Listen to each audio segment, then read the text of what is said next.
The episode opens like a slow-burning nightmare, but this time, the horror isn't coming from the monsters outside. It's coming from people. Tonight's episode of Euphoria completely flips the game upside down, exposing betrayal, revenge, organized crime, and Rue standing one step away from either redemption, or total destruction. And trust me, by the final scene, you'll never look at Rue the same way again. The origin of Alamo. The episode starts with a series of gritty 1970s flashbacks narrated by Rue herself. We're introduced to a young Alamo long before he became the feared strip club kingpin everyone knows today. And honestly, his backstory explains everything. His mother, played brilliantly by Danielle Deadwyler, teaches him one brutal lesson early in life: never trust love when money is involved. Back then, she was dating a kind man who had been horribly disfigured in a workplace accident. After receiving a massive compensation payout, she suddenly transformed their lives overnight: expensive vacations, luxury spending, the whole dream. But it was all fake. The moment the money came in, she secretly contacted another man behind his back. Then during a family vacation, everything the injured man owned mysteriously disappeared. And just like that, she abandoned him and moved on to the next guy. That night changes young Alamo forever. As he watches his mother manipulate and destroy people for survival, he silently promises himself one thing: no woman will ever play him again. And immediately, the episode cuts back to present-day Rue, buried in the dirt up to her neck, while Alamo prepares to smash her skull with a polo mallet. Yeah, the tension goes from 0 to 100 instantly. Rue saves herself. Just seconds before Alamo swings, Rue reveals something shocking: she knows Faye. More importantly, she knows Faye was behind the robbery that emptied Alamo's safe. That single piece of information saves her life.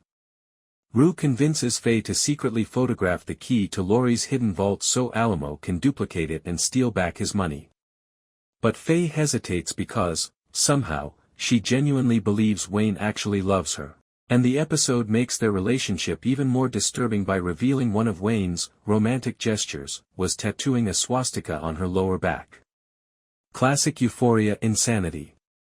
Still, Rue gets what she wants by mentioning Fez, proving once again that even after everything, Fez's influence still hangs over her decisions. Meanwhile, Alamo arranges a massive meeting with Laurie. And this conversation changes everything. Laurie proposes a new operation involving 80 kilos of fentanyl being smuggled across the U.S. Mexico border using one of Alamo's legitimate businesses as cover before political pressure shuts the opportunity down permanently. But here's the twist: Rue is secretly recording the entire thing for the DEA. That recording becomes the smoking gun. The evidence is so powerful that Rue's mission is technically complete. If Alamo gets arrested, the Attorney General may finally reduce her charges and give her a second chance at life. For the first time in forever, Rue might actually have a future. Nobody believes Rue. But there's one painful reality haunting Rue throughout the episode: nobody listens to her anymore. Not Maddie. Not Jules. Nobody. Maddie is too busy enjoying her new business arrangement with Alamo to care about Rue's warnings.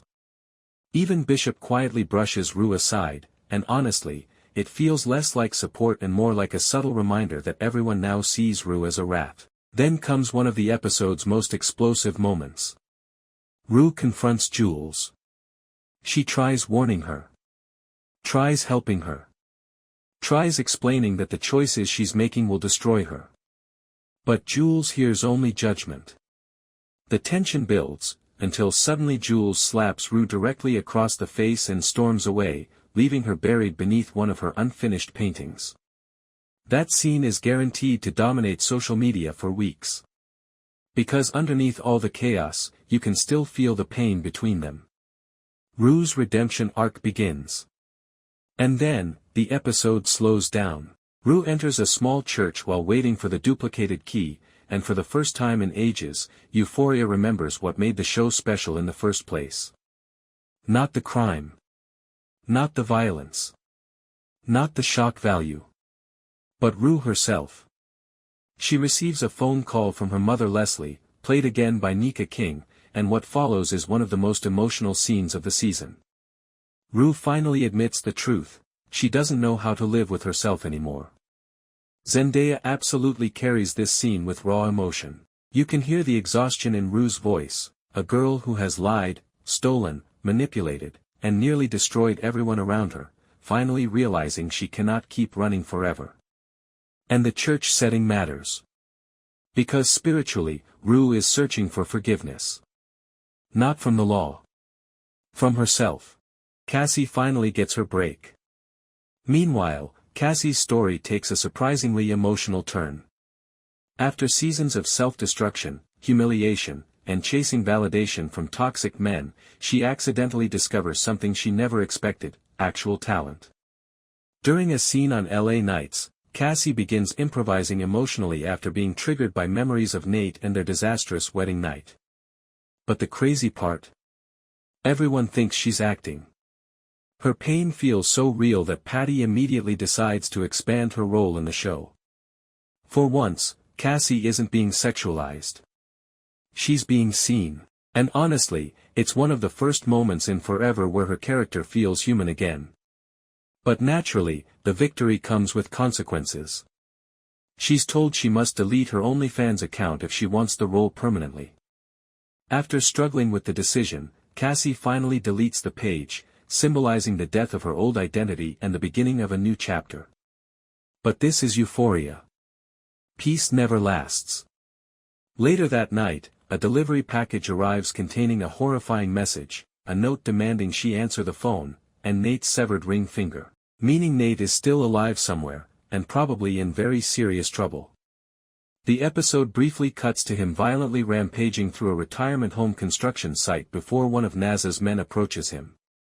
And yeah, that situation is definitely about to get worse. The final scene, Rue and the burning tree. At the end of the episode, Alamo finally hands Rue the duplicated key and sends her to recover the stolen money.